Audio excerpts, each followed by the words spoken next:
그러니까 인류는 늘 독재냐 무정부냐 사이에서 헤매고 있다는 거예요. 몇천 년간 이렇게 진행되는 게 하도 답답해서 제가 드리는 말씀. 정당한 권력을 연구하셨는데 정당한 권력자는 어떻게 만들어지는지. 환극이라는 개념이 정말 재미있는 개념입니다. 환극. 우리가 이제 무극, 태극, 환극에서 삼극 주로 얘기하는데 제가 정한 것도 아니고 옛날 학자들이 다 이렇게 연구했어요. 무극, 태극, 환극. 태극. 우주가 나온 꼭지점. 환극. 우주를 경영하는 꼭지점. 그러니까 환극이라는 건 사실 권력의 문제예요. 권력이 어디서 나오느냐. 지금 이거는 주제의 문제예요. 주제자라고 그러죠. 경영. 요즘 말로 경영. 주재하다. 누가 주재하느냐. 사실 태극이 주재합니다. 태극이 우주의 근원의 씨알이에요. 무극은요. 태극의 본질이에요. 태극의 본체가 무극이고 환극의 본체는 태극이에요. 다 이거의 작용들입니다. 무극의 작용이 이렇게 작용해요. 무극은 텅 빈 자리죠. 원불교 그 상징이잖아요. 텅 빈 자리가 우주에 작용을 하면요. 텅 빈 자리가 우주를 경영하는 주체가 돼요. 우주를 낳는 주체가 돼요. 그 주체가 실제로 우주를 경영하면 어떻게 될까요? 동서남북으로 자신의 권력 경영작용을 일으키겠죠. 자, 그래서 주재한다고 할 때는 이 중심자리를 유지해 주는 걸 주 그러고 나머지 사방을 다스리는 걸 재 그럽니다. 다스릴 재, 주인주. 주인이 돼가지고 사방을 다스린다는 뜻이에요. 주재 그러면 주가 채고 재가 용이에요. 서로 또 달라요. 아무튼 이게 다 됐죠? 이게 답니다. 한 분이신 하느님이에요. 우주의 하나의 로고스예요. 무극태극 환극이 결국 하나의 로고스입니다. 하나의 도라고요. 하나의 도가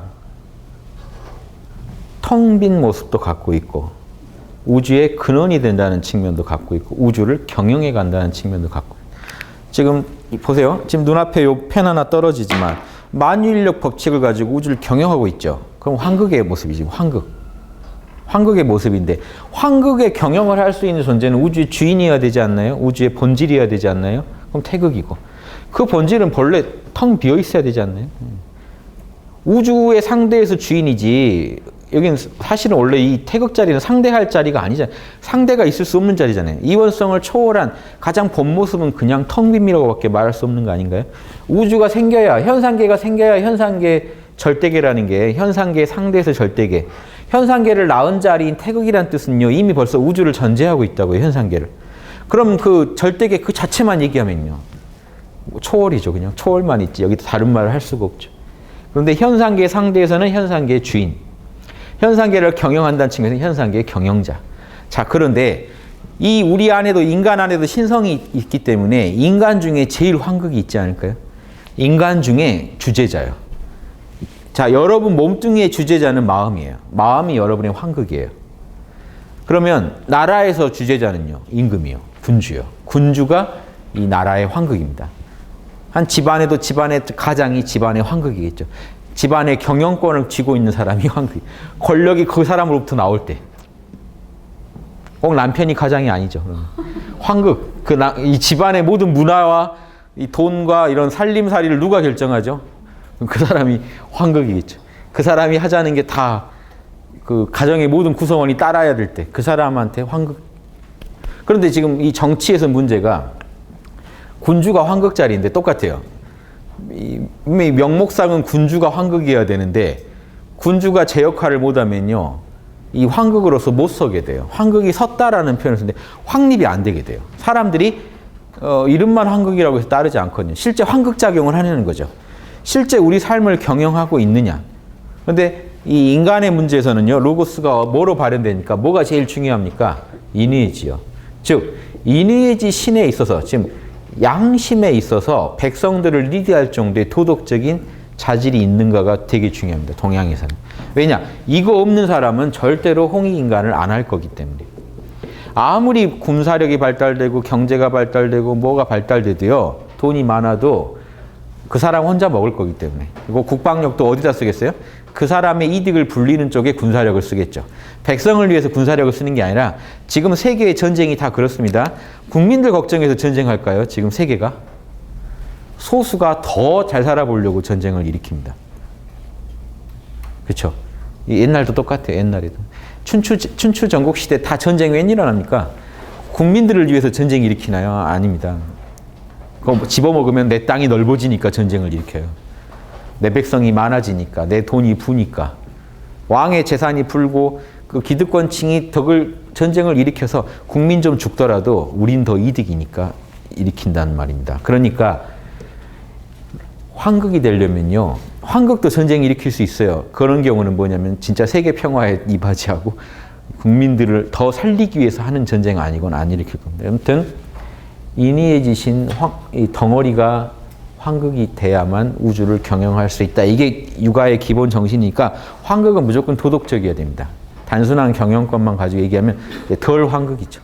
진짜 황극이라는 거는 우주가 경영하는 걸 배워서 나도 경영하자는 거거든요. 우주가 인위의 지신으로 우주를 경영하기 때문에 인간 중에서도 인위의 지신을 갖춘 존재가 나와서 그걸 가지고 인간의 삶을 경영할 때, 즉 양심적인 리더십을 발휘할 때 황극 그럽니다. 그래서 이 임금들이 황극을 못 세울 때 뭐가 나오냐면 성인들이 임금으로 안 나오고 뭐로 나오냐면 스승으로 나와요. 그래서 이 중용이라는 데 보면 하늘이 국민들을 인도하실 때, 즉 황극으로 인도하실 때 뭐로 인도하시면 군이나 사로 인도하신다 그래요. 임금으로 나오거나 스승으로 나옵니다. 기독교에서 메시아가 뭡니까? 임금이자 스승이 메시아예요. 스승의 역할이 뭐가 있죠? 그 유대교에서 유대교 예언자 역할이 있어요. 그다음에 이제 제사장 역할이 있어요. 임금은 아니죠. 그러니까 하늘에 보세요. 하늘에서 내려오는 계시를 지상에다 전파해 줄 양심의 소리죠, 사실은. 그리고 국민들의 백성들의 또 이런 그 죄를 하늘에다 또 갚게 도와주는 역할을 하는. 그렇죠? 그러면서 실제로 나라를 다스리는. 메시아는 요 세 개를 다 해야 메시아 그럽니다. 유대. 그럼 동양에서는 뭐예요? 내성, 안으로 성인이고 외왕. 이래요 황극이에요. 이거는 지금 내성의 왕은 장자에 넣어서 나온 말입니다. 장자건 뭐건 다 동양 철학은 이거예요. 그래서 장자 6편 이름이 뭡니까? 스승, 대종사. 위대한 스승이어야 되면서 동시에 7편 제목은요. 응제왕, 제왕이 돼야 된다. 이게 진정한 성인, 이 황극의 모습이에요. 우주의 도를 깨달은 인간은요. 그냥 왕이 돼야 된다는 거예요. 이게 동양 철학은 이게 기본이에요. 우주의 진리를 제일 많이 깨달은 사람, 로고스를 제일 많이 안다는 게 뭐가 전제되어 있냐면요. 우주를 경영할 수 있다는 게 전제되어 있어요. 아까 수신제가 치구 평천하가 기본이죠. 그러니까 양심의 달인이 돼서 실제 중생 속에서 중생들의 양심을 일깨우고 경영하는데 달인이 된 존재를 말하기 때문에 도의 스케일이 좀 다르죠. 그 경영 능력이라는 게 황극의 필수예요. 그러니까 불교에서는 보살들이 이 역할을 해줘야 되고 유교에서는 군자가 이걸 이제 이 길을 걸어가는 분들이에요. 그래서 이 같은 육바라밀이건 인위지신이건 여기 이제 불교는 육바라밀이죠. 중생들의 리더 역할을 할 수 있는 사람. 그러니까 중생의 리더기 때문에 중생의 조건을 빼고 경영이라는 걸 말할 수 있나요? 직원을 빼놓고 경영을 배운다고 말할 수 있나요? 직원을 어떻게 다룰 건지에 대한 내용이 없이요. 경영이라는 건 불가능하죠. 직원에 대해서 분석하지 않고 그러니까 중생에 대해서 분석하지 않고 중생을 경영한다는 건 말도 아닌 소리이기 때문에 황극이라는 거는요. 철저히 중생의 리더라는 개념이에요. 중생의 리더. 그래서 자 황극은 동서남북 자 보세요. 이 여기에 있는 게 중생입니다. 중생들이에요. 유교에서는 중인이라고 그러죠. 중인. 만 백성들이 가운데 있는 이 군주 황극자리로부터 이 권력의 지배를 받는데 이 권력이 정당한 권력이려면 양심에 입각한 권력 행위가 아니면 따를 수가 없죠. 본받을 게 없죠, 사실은. 독재자가 여러분 황극이라고 말할 수 있겠어요? 독재자는 더 무섭게요. 그 국민들 막 칫솔까지 관리할지도 몰라요. 생활의 모든 걸 관리할지도 몰라요. 그런데 그렇다고 해서 황극이라고 말할 수 있는 게 아니라는 거예요. 단순히 권력 가지고는. 그 힘이 정당한 도덕의 힘이어야 돼요. 그래서 황극은 지극한 도덕적인 존재여야 됩니다. 메시아 같은 존재. 이렇게. 그래서 그 예수님이 황극 메시아로 인정 못 받는 이유 아시겠어요? 유대교에서. 왕이 못 됐잖아요. 그러면 인정 못 받아요. 실질적으로 독립을 시켜서 왕이 됐어야 인정해 줬을 거예요. 그러니까 유대교에서 바라보는 메시아가요, 예수님 말고도 다른 메시아들 찾는 게 실제로 로마에서 독립시키려고 노력했던 장군들도 메시아 후보에 예수만큼 비중 있게 다 거론됩니다. 왜냐하면 왕이 중요하니까. 왕 노릇을 했는가가 실제 중요해요. 그러니까 지금 성경에서는 예수님이 이스라엘의 왕이다라고 자꾸 이렇게 말로 얘기를 하잖아요. 근데 그게 메시아라는 걸 말하고 싶은 건데, 유대인들은 솔직한 말로 다스려 봤냐 이렇게 나온다는 거죠. 바로. 그러니까 대화가 안 된다. 메시아의 조건. 그런데 우리가 여기서 뭘 배워야 되냐면, 동양이건 뭐 그쪽도 동양이 뭐 중동 쪽이건 서양이건 간에 황극에 대한 어떤 상이 있다고요. 진정한 리더란 하늘과 소통해야 되고 국민들을 리드할 수 있어야 되고 도덕적으로도 요 예언자나 제사장은 진짜 도덕적인 내용이거든요. 그러면서 국민들을 다스려 줄 수도 있어야 돼요. 삶을 다스릴 수도 있는 존재여야 한다는, 실질적으로. 이거 못하면 도인 아니다 하는 게 있다는 거죠. 이게 불교에도 똑같이 있는 게 이게 보살 사상이라는 거예요. 그래서 초기의 보살들 모양을 보면 지금 관세음 여성 같죠? 수염 달린 여성이에요. 코수염 있어요, 자세히 보면. 근데 모양은 여성이란 말이죠. 자비로움을 상징하려다가 그렇게 된 겁니다. 그리고 성모 마리아 신앙과 대항하다 보니까 그렇게 된 거예요. 그런데 그래서 어디 보면 예수님처럼 중생 안고 있는 관세음, 어린아이 안고 있는 막 이런 것까지 돌아요. 그런데 원래 관세음 보살상을 초기 형태를 보면요, 군주예요. 지금 이렇게 자유로운 모습으로 지금 그 둔가방 그 내용들이요, 근육질입니다. 몸이 근육질이고 식스팩에 왕관을 쓰고 있는 거예요. 크샤트리아의 복장이라고요. 브라만들은 그런 복장을 안 해요. 인도 계급에서 크샤트리아가 왕족이거든요. 왕족 복장을 하고 있다는 건요, 보살은 군주를 할 수 있는 사람을 말하는 거예요. 현실에서 통치를 할 수 있는 사람들을 보살이라고 본 거예요. 실제로 부처님의 예전 전생의 보살 시절에 왕으로 많이 태어나서 국민들을 지도해요. 그런 게 다 연결되어 있는 겁니다. 그게 지금 되게 그냥 하얀 가운에 뭐 이렇게 입고 계신 모습은 했지만, 그게 원래 안 그러고 그 전형적인 왕족 복장을 하고 있는 모습의 그 조각들이 이렇게 변질된 거예요. 그거는 그거고, 아무튼 지금 전 세계에서 이렇게 말하는 영적인 어떤 황극, 리더라는 의미는 이런 도덕적이면서도 강력한 힘을 갖고 있어야 돼요. 즉 권력을 갖고 있으면서 동시에 도덕적인. 이게 인간이 제일 원하는 거죠. 그러니까 지금 선거 나가보시면 알아요. 유세할 때 나 욕심꾼입니다라고 말한 사람 하나도 없죠. 저 권력을 얻고 싶은데요, 저 정말 여러분한테 잘할 거거든요 하고 양심을 자꾸 팔아요. 자기의 그 양심을. 즉 사람들은요, 뭘 좋아한다는 건지 알고 있는 거죠. 황극을 무의식 중에 바라고 있어요. 이런 황극이기를. 그러니까 황극 코스프레를 하는 사람들이 당선이 잘 됩니다. 황극 코스프레를 해요. 그러니까 그 전에는 그렇게 양심적이고 겸손하고, 근데 일단 당선되고 나면 달라지죠. 말도 달라지고 다 달라지고. 이제는 권력으로 지배만 하려고 하지 도덕적인 맛은 없어져 버려요. 이제 거기에서 우리가 늘 당하는 건데, 그래서 정당한 권력이라는 거 본질은요, 황극을 감당할 수 있는 사람을 키워내고 우리가 그 사람을 추대하고 있는 거예요. 요게 우리 고조선에서는 단군이라고 부릅니다. 단군. 박달나무 단자, 임금군자. 밝은 임금. 도덕적으로 밝은 임금을 말합니다. 그래서 황극과 단군을 연결해서 보시고요. 그런데 보세요. 우리가 하느님을 얘기할 때 하느님은요, 자, 이게 다 결국 신성한 하느님을 담자는 데서 나온 거예요, 황극이. 이게 노자가 말한 무의의 통치자예요. 자연 그대로 통치하는 사람은요, 권력을 안 부릴 것 같죠. 그게 아니라 권력을 도덕적으로 부리는 사람이라니까. 막강한 권력을 부려야 돼요. 왜 그러냐면 자연은요, 막강한 권력을 부리고 있기 때문에, 돈은. 우주 만물 하나 자연의 뜻에 어긋나게 좀 존재할 수가 없습니다. 엄청난 권력이죠. 근데 왜 우리가 그 권력에 대해서 독재라고 얘기 안 하나요?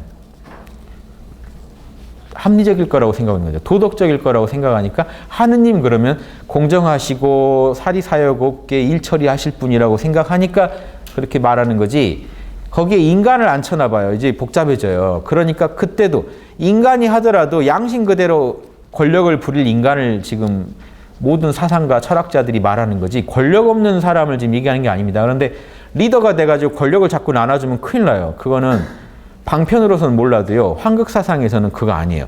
권력은 모두 한 점에서 나와야 돼요. 단군이 여럿이 있으면 안 된다고요. 권력이 분산돼 버리면요, 사람의 에고는요 그렇게 해서 다스려지게 돼 있지 않아요. 권력을 나눠주면요. 상대방의 그 욕망이 치성해집니다. 그런다고 그 권력을 또 그러면 꽉 쥐고 부리면 어떻게 되냐. 독재가 돼요, 또. 요 모순에서 답을 내는 거는요. 답이 안 나와요, 실제로는. 인간의 사회는요. 이 둘 중에 하나예요. 무정부의 혼란과 참혹한 독재 사이에서 왔다 갔다 할 뿐이에요.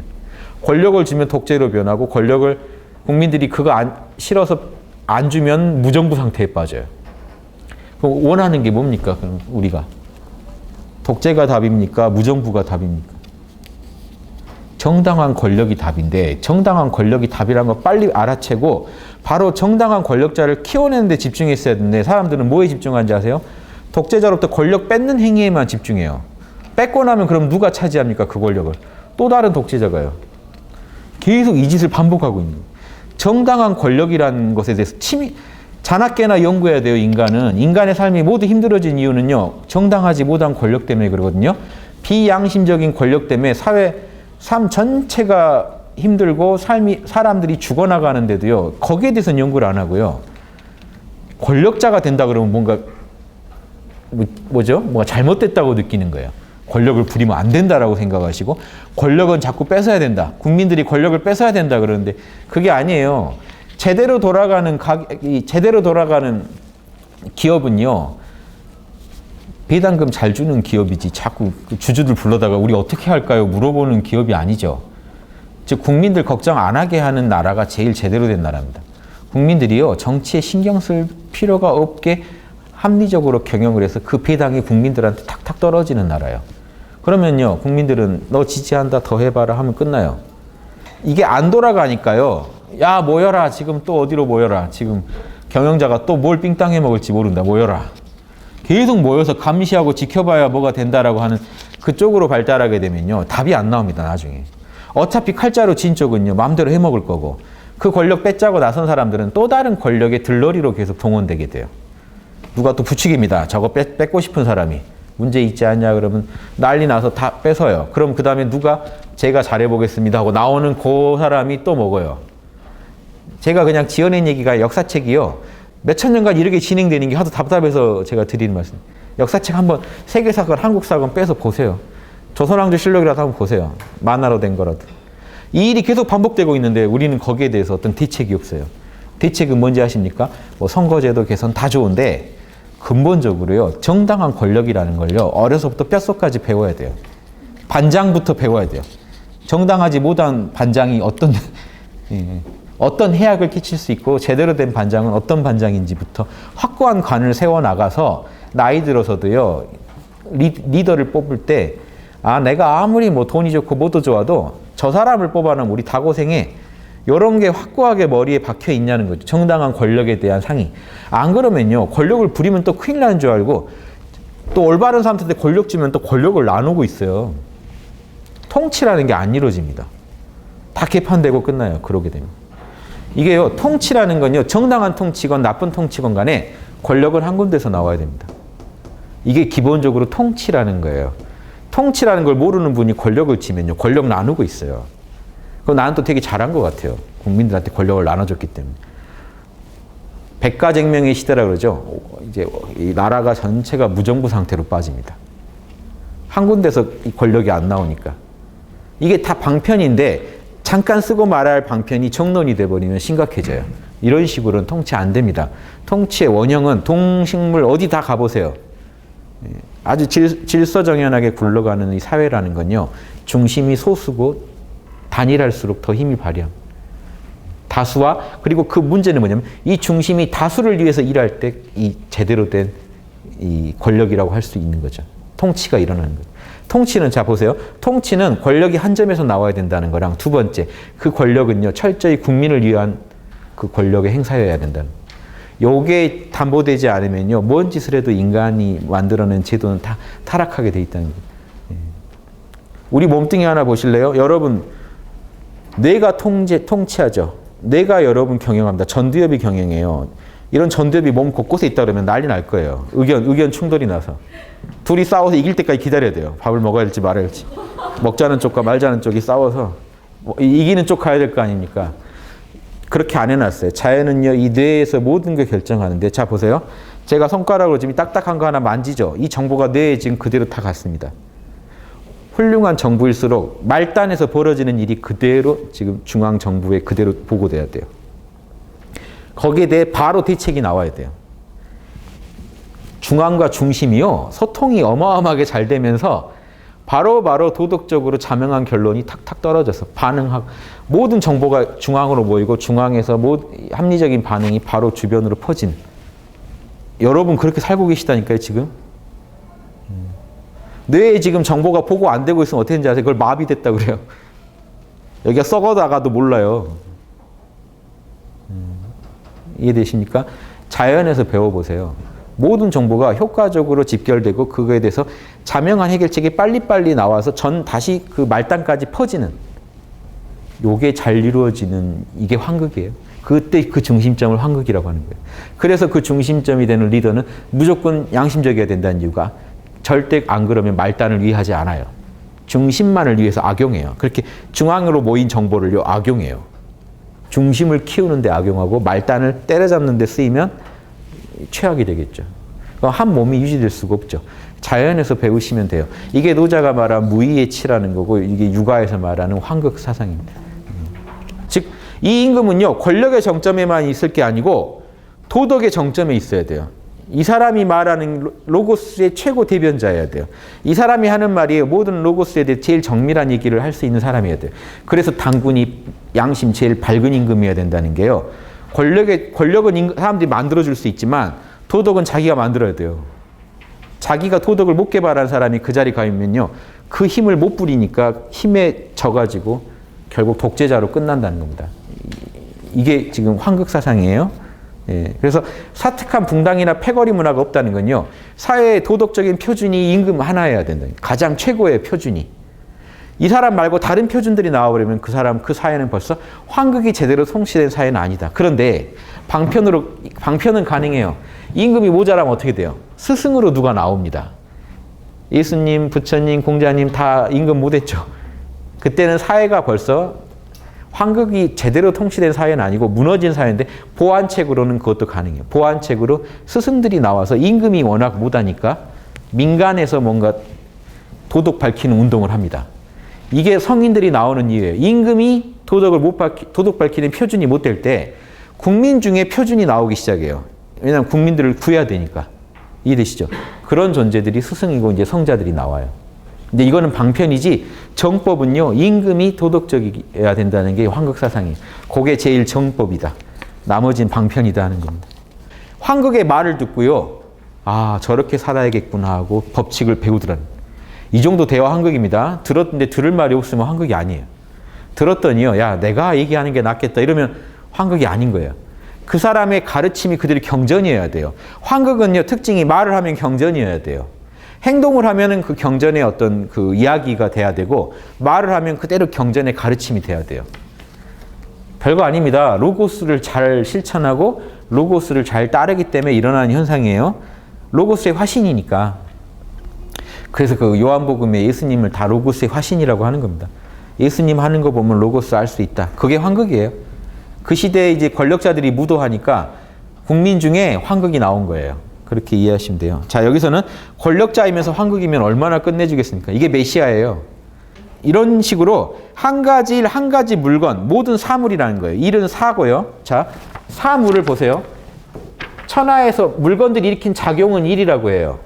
자, 이 펜은 물건이죠. 펜이 글씨를 쓰는 행위를 하죠. 이건 작용이죠. 일이요. 일과 물건이요. 사건과 물건. 천하의 한 가지 일이건 천하의 한 가지 물건이건 다 법칙이 있죠. 천하의 일, 한 가지 물건 이 모든 걸 접함에 한 번 말하고 한 번 움직임이 발동함에 이르러 그 의리와 정의와 진리의 당연함을 지극히 하지 않음이 없어서 양심을 다 구현하지 않음이 없대요. 한 가지 일을 처리하건 한 가지 물건을 접하건 항상 양심의 로고스를 지극히 발현하니까 한 턱의 지나침과 모자람의 차이가 없게 되면 그 지극함이 건립된 것이다. 환극이 되는 방법이에요. 내가 어떤 일을 처리할 때 양심을 지극히 해가지고 처리하니까 자, 천하만사를 가르치려고 이렇게 한 게 아닙니다. 애초에. 중생 구제하려고 한 것도 아니에요.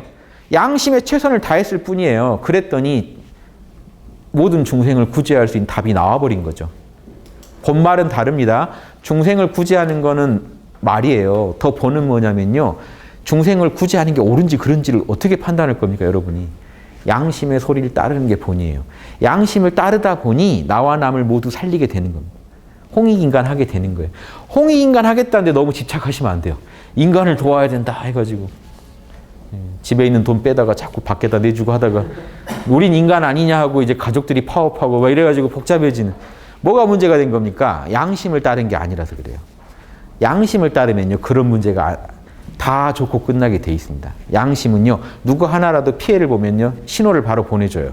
지금 와이프 플러스음 하고 신호를 보내줘요. 그쪽 돌아볼 것. 양심은요 모두가 행복해지길 바라기 때문에 어느 한 군데만 균형을 잃어도 바로 신호가 옵니다. 어디 챙길 것, 너 역량에는 어디까지 할 것, 이게 다 나와요. 양심을 어기고 도와야 된다는 것에 너무 초점을 두면요 양심을 어겨서라도 도우려고 하다가 문제가 생겨요. 그러니까 양심을 따르는 게 본이고 그러다 보면 당연히 남을 돕게 돼 있습니다. 결대로 이렇게 공부를 해야지 일이 되거든요. 그래서 지금 이 말도 천하를 다 바로잡는다는 얘기를 하면서도 결국 핵심을 뭐라고 얘기해요?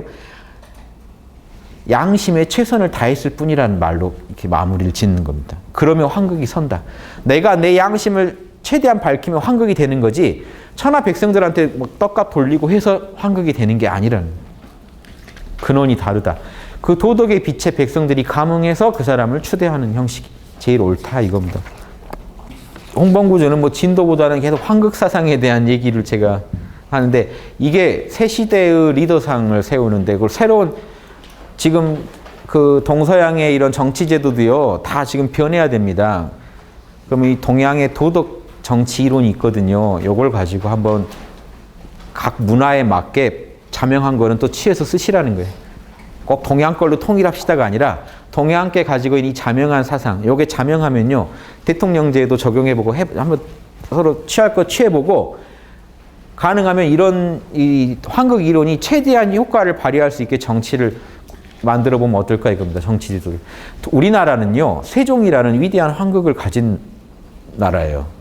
자랑하셔야 돼요. 세종은 위대한 환극이었어요. 중심과 주변의 소통을 최대한 중시하고요. 예. 국민들 언어가 없어서 힘들까봐 글자를 만든 양반입니다. 우리는 그런 전통이 있기 때문에 지금 광화문에 동상이 있잖아요. 뭐 의지도 표명하는 거 아닙니까? 지금 현 정부도 세종처럼 해보겠다고 표현한 거 아닙니까? 그러니까요. 그러려면 뭔 내용을 알아야죠. 세종이 어떻게 세종이 됐는지. 세종은요. 그때 양심적으로 밝은 리더였던 거예요. 그냥.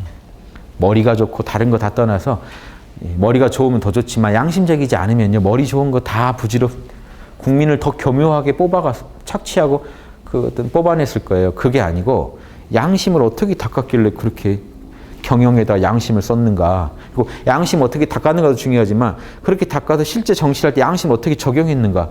이런 걸 연구하셔야 돼요. 그래서 정당한 권력을 연구하셔야 되는 거예요. 정당한 권력자는 어떻게 만들어지는지.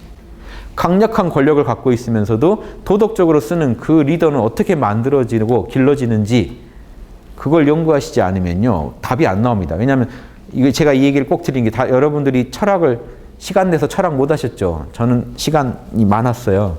그래서 철학에 전념을 해봤더니 권력이라는 것의 로고스는요. 호락호락한 게 아니에요. 우리 서로 다 권력 나눕시다에 나눈다고 해서 통치가 되는 게 아니라고. 권력을 함부로 내놓는 게 아니고 다만 그 권력의 힘을 어떻게 써가지고 국민을 살릴 건가에 연구를 해야 돼. 이런 게 안 이루어지면요. 이 현상계는 결국 그 좋은 의도로 했다고 해도 국민들이 다 같이 결국 고생하고 끝나요. 본인을 포함해서 국민 모두가 고생하고 끝나요. 이 역사적 경험이 계속해서 일어나고 있습니다. 거의 관통하는 공식을 못 알아내면요. 개별 구체적 현상에서 표현되고 있는 보편적인 법칙을 못 찾아내면 우리는 찾아낼 때까지 구르게 돼 있어요. 공식이. 빨리 찾아내서 조치를 취하지 않으면 우리는 계속 당하게 돼 있다고요. 여러분 다 힘든 게 정치 때문에 힘드신데 정치 계속 외면하시고 정치를 그냥 대충 넘어가시고 똥물들이 차지하고 있어도 내가 살아보니까 다 똥물이더라 하고 똥물을 감싸 안는다고 해서 되는 것도 아니고 똥물 싫다고 막 욕만 한다고 똥물이 맑아지는 것도 아니고 어떻게 해야 되냐는 거죠. 이 똥물을 정화시킬 방법을 찾아내야 되는데 이거 목숨 걸고 연구 안 하면 여러분 자손이 또 고생하게 돼 있고 또 고생. 인류의 아주 고질병이에요. 이게 정치 문제가. 종교는 그래도 가끔씩 밝을 때가 있어도 정치 밝을 때는 별로 역사상 안 나옵니다. 신기하죠. 왜냐? 권력과 이런 돈에 너무 밀접하게 관련돼 있기 때문에 타락하기가 너무 쉬워요. 그래도 종교는요, 초창기에는 그래도 맑아요.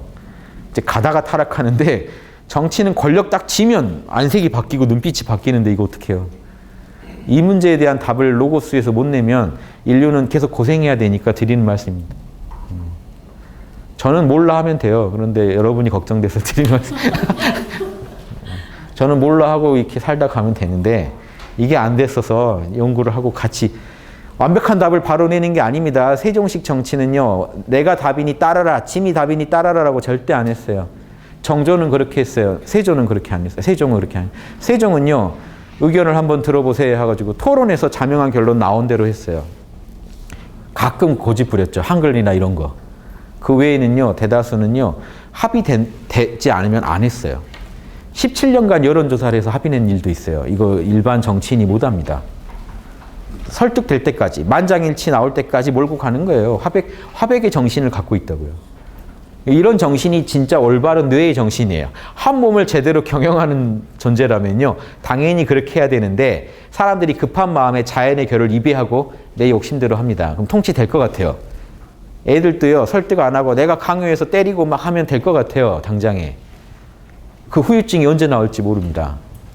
이게 문제라는 거죠. 그래서 올바른 통칭이라는 건 우리가 살아가는데 필수입니다.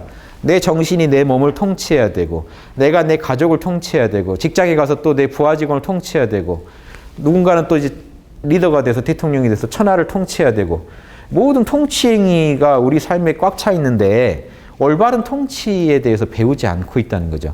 양심 분석만 잘하시면 됩니다. 다른 답 없어요. 몰라 괜찮아랑 양심 분석만 잘하면 여러분 최고의 리더가 됩니다.